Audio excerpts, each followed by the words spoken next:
खुदा के ज़िंदा और बाबरकत नाम में आप सबको मेरा सलाम। मैं आप सबको खुशामदीद कहती हूँ हमारे इस प्रोग्राम सेव द फेथ में।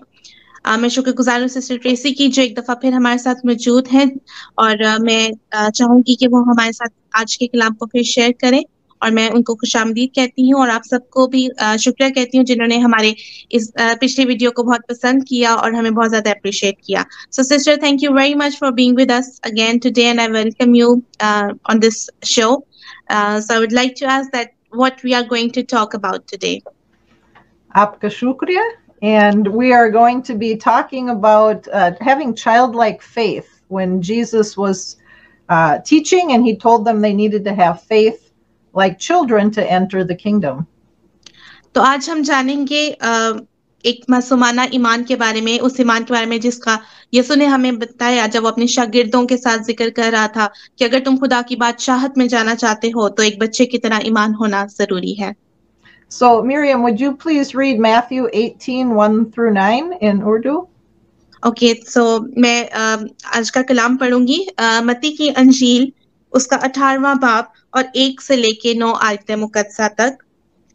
उस वक्त शागिर्द यीशु के पास आकर कहने लगे, बस आसमान की बादशाही में बड़ा कौन है?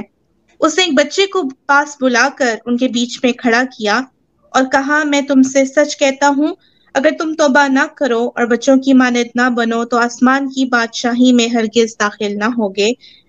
बस जो कोई अपने आप को उस बच्चे की मानद छोटा बनाएगा वही आसमान की बादशाही में बड़ा होगा और जो कोई बच्चे को मेरे नाम पर कबूल करता है वो मुझे कबूल करता है। लेकिन जो कोई उन छोटों में से जो मुझ पर ईमान लाए हैं किसी को ठोकर खिलाता है उसके लिए ये बेहतर है कि बड़ी चक्की का पार उसके गले में लटकाया जाए और वो गहरे समंदर में डुबो दिया जाए। ठोकरों के सबब से दुनिया पर अफसोस है क्योंकि ठोकरों का होना जरूर है, लेकिन उस आदमी पर अफसोस है जिसके बाइस से ठोकर लगे। बस अगर तेरा हाथ या तेरा पांव तुझे ठोकर खिला दे तो उसे काट कर अपने पास से फेंक दे। टंडा या लंगड़ा होकर जिंदगी में दाखिल होना तेरे लिए इससे बेहतर है कि 2 हाथ या 2 पांव रखता हुआ तो हमेशा की आग में डाला जाए।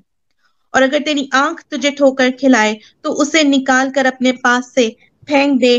काना होकर जिंदगी में दाखिल होना तेरे लिए इससे बेहतर है कि 2 आंखें रखता हुआ तू आतिश जहन्नुम में डाला जाए। खुदा के पाकलाम के पढ़े और सुने जाए, खुदावंद की बरकत हो।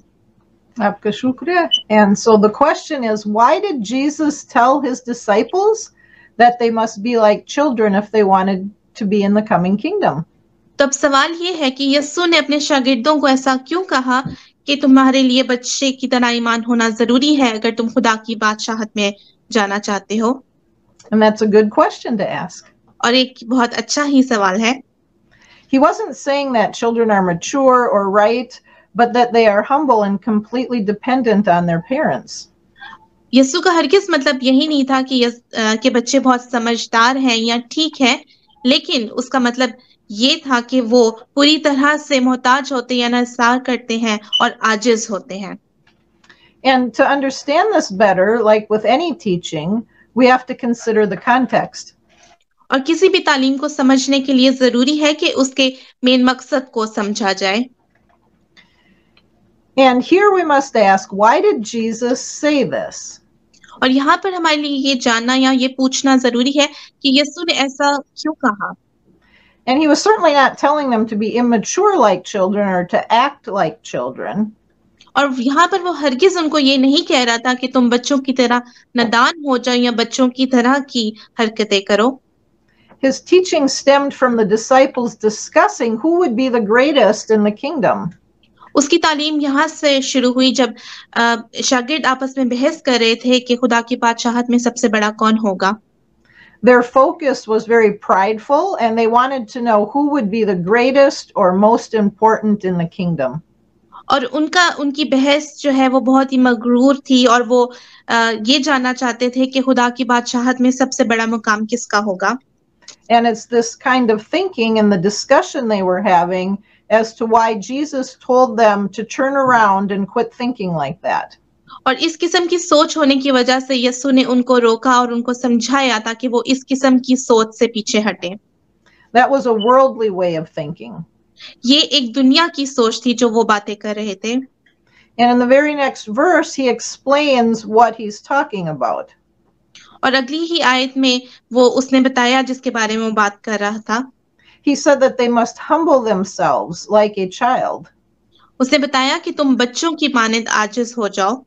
And a child trusts his parents, and he knows that their well-being is dependent on the parents. और बच्चे इस चीज को समझते हैं और इस बात पर भरोसा रखते हैं कि हमारे माँ बाप हमारी भलाई के लिए कर रहे हैं जो भी करते हैं. So the teaching wasn't really about being a child, but it was about humility. उसकी तालीम बिल्कुल भी ये नहीं थी कि बच्चे की तरह हो जाए, लेकिन उस आजिज़ी में आने के लिए. And adults need to change their thinking and turn around from wrong thinking and change directions. और बड़ों के लिए ये जरूरी है कि वो अपनी उस सोच को बदलें और सही रास्ते पर आएं. They must turn from pride to humility. उनके लिए जरूरी है कि वो मगरूरी से हटकर आजिज़ी में आए. So Jesus said that if they humble themselves as if a child, like a child, then they can be the greatest in the kingdom. और यीशु ने उनको यही समझाया कि अगर तुम बच्चे की तरह आजिज हो जाओगे तो खुदा की बादशाही तुम्हारे लिए है. And as leaders, they should be focusing on serving, not being served. और एक हुक्मरान या लीडर होने के लिए उनके लिए जरूरी है कि वो अपने अंदर इस बात को रखें कि हमने खिदमत करनी है, ना कि ये कि हम खिदमत करवाएं. And Jesus was the best example. He was the most humble servant. और यीशु इसकी सबसे अच्छी मिसाल है क्योंकि वो सबसे ज्यादा आजिज खादिम था. So Jesus' teaching on foot washing explains this well. So Miriam, if you would please read in Urdu John 13:12 through 17. और यीशु इस बारे में हमें बताता है जब वो अपने शागिर्दों के पाँव धोने के बारे में जिक्र करता है, जो कि मैं अभी कलाम में से पढ़ूंगी. तो यूहन्ना की अंजील उसका 13 बाब उसकी 12 से 17 आयत मुकद्दसा. पर जब वो उनके पाँव धो चुका और अपने कपड़े पहनकर फिर बैठ गया तो उनसे कहा, क्या तुम जानते हो कि मैंने तुम्हारे साथ क्या किया? तुम मुझे उस्ताद और खुदावंद कहते हो और खूब कहते हो क्योंकि मैं हूँ. पर जब मुझे खुदावंद और उस्ताद ने तुम्हारे पाँव धोए तो तुम पर भी फर्ज है कि एक दूसरे के पाँव धोया करो, क्योंकि मैंने तुमको एक नमूना दिखाया है कि जैसा मैंने तुम्हारे साथ किया है तुम भी किया करो. मैं तुमसे सच कहता हूँ कि नौकर अपने मालिक से बड़ा नहीं होता और ना भेजा हुआ अपने भेजने वाले से. अगर तुम उन बातों को जानते हो तो मुबारक हो, बशर्ता कि उन पर अमल भी करो. पाकलाम के पढ़े और सुने जाने पर खुदावंद की बरकत हो. So the point was service and serving one another. और यीशु की बात थी खिदमत करने के लिए, दूसरों की खिदमत करने के लिए. His point was not that they should literally wash feet, but that they should humbly serve one another in love. उसका मतलब हरगिज ये नहीं था कि वाकई ही जाके पाँव धोए जाए, लेकिन उसका मतलब ये था कि खिदमत की जाए एक आजिज़ी में. Jesus was humble and he served those around him, and so we should be doing the same.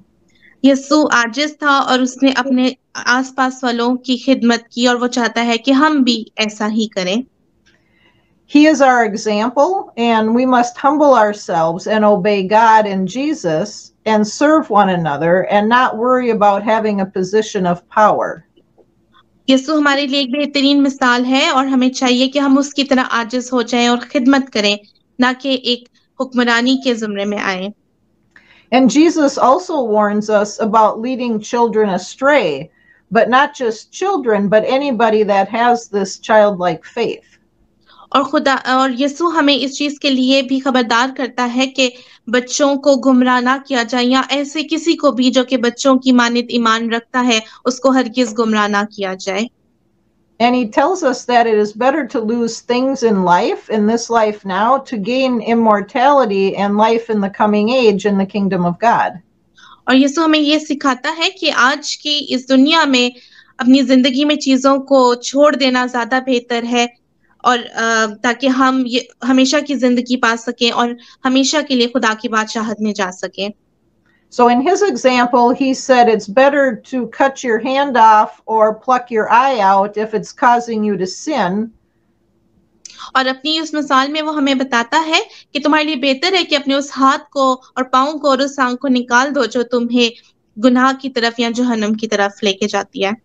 So does that mean that Jesus is telling us we should cut our hands off and pull our eye out? तो क्या यीशु ये हमें बताना चाह रहा था कि हम वाकई ही अपने हाथों को या अपनी आंख को निकाल दें? He's talking about things that lead us into sin. वो हमें बता रहा था कि ऐसी चीजों को रोका जाए जो कि हमें गुनाह की तरफ लेके जाती हैं। So our eyes, if they're looking on sinful things, he's telling us it's better to take your eye out.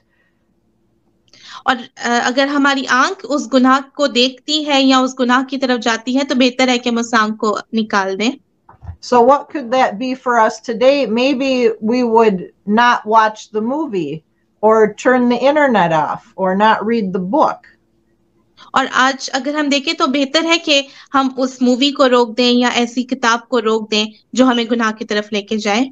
So instead of pulling your eye out, get rid of your computer. और अपनी आंख निकालने से बेहतर है कि हम उस कंप्यूटर से या उस इंटरनेट से अपनी जान छुड़ाएं। So it's better to get rid of these things in our lives than to be tempted in sin. और हमारे लिए बेहतर है कि हम अपनी जिंदगी में इन चीजों से छुटकारा हासिल करें बजाय इसके कि हम जहन्नुम की आग में जाकर आजमाए जाएं। And so we must be like children and humbly trust what God and Jesus have said is best for us, even if we don't understand it. और हमारे लिए जरूरी है कि हम आजिज हो जाएं और एक बच्चे की मानित इन बातों को समझें और उस पर ईमान रखें जो यीशु और खुदा हमें बताता है। बेशक हम उस वक्त में उसको नहीं समझते लेकिन हमें भरोसा हो कि वो ठीक बताते हैं। So if we want to be in the kingdom and we want to be great in the kingdom, we must humble ourselves now and serve God by serving others. और अगर हम हमेशा की जिंदगी चाहते हैं तो हमारे लिए जरूरी है कि हम अपनी जिंदगी में आजिज हो जाएं और लोगों को सर्व करें, लोगों की खिदमत करें। Another verse tells us that everything we do, we should be doing as if we're doing it for Jesus. और अगर हम दूसरे एक और आयत को पढ़ें जहां पर हमें ये बताया जाता है कि हम किसी की भी खिदमत करें तो ये जान के करें कि हम यीशु की खिदमत कर रहे हैं। So if you're washing dishes, you wash them very well because you're doing it as if you're washing dishes for Jesus. अगर आप बर्तन धो रहे हैं तो इस अच्छे तरीके से धोएं कि आप ये सोच के रखें कि ये मैं यीशु के लिए काम कर रहा हूँ। So Miriam, would you please read Colossians 3:23 through 24, and we will end with that and leave our sisters with these encouraging words. और आखिर में हम आयत पढ़ेंगे कुलसियों की किताब उसका 3 बाब और 23 से 24 आयतें मुकद्दसा तक, 23 से 25 आयतें मुकद्दसा तक। जो काम करो जी से करो, ये जान कर के खुदावन के लिए करते हो ना कि आदमियों के लिए, क्योंकि तुम जानते हो कि खुदावन की तरफ से उसके बदले में तुमको मिरास मिलेगी। तुम खुदावन मसीह की खिदमत करते हो क्योंकि जो बुरा करता है वो अपनी बुराई का बदला पाएगा, वहां किसी की तरफदारी नहीं है। आपका शुक्रिया और खुदा हाफिज। और मैं इसके साथ एंड करूंगी और ताकि हमारी जितने भी लोग हैं जिन्होंने इस चीज को सुना है ये उनके लिए बाइस बरकत ठहरे। बहुत शुक्रिया आप सबका।